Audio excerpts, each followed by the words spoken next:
কবুতর চায় না, মায়া লাগাও করি না, সো এই খাবারও ঘরের থেকে দিতে হয়।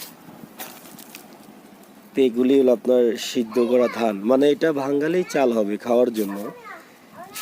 সেই ধানগুলি আর কি, খাবার যে ধানগুলি সেগুলিরই আম্মু যখন না থাকে তখন একটু বেশি দিই, ঠিক আছে, লোকায় লোকায় ওদের খাওয়াই দিচ্ছি। এই যে দেখুন এখন হাফ কেজি উপরে খেতে দিলাম আর কি। আমার কবুতরের সংখ্যা মাশাআল্লাহ বাড়ছে, এখন 38 মনে হয় আছে, ঠিক আছে, 38 কি 39টা হবে বাচ্চা নিয়ে। তো আমার নিয়ত হচ্ছে 100টা বানাবো, ঠিক আছে, 100টা কবুতর বানানোর পরে তারপরে চিন্তা করবো যেগুলি সেল করা যায় নাকি, এর আগে না।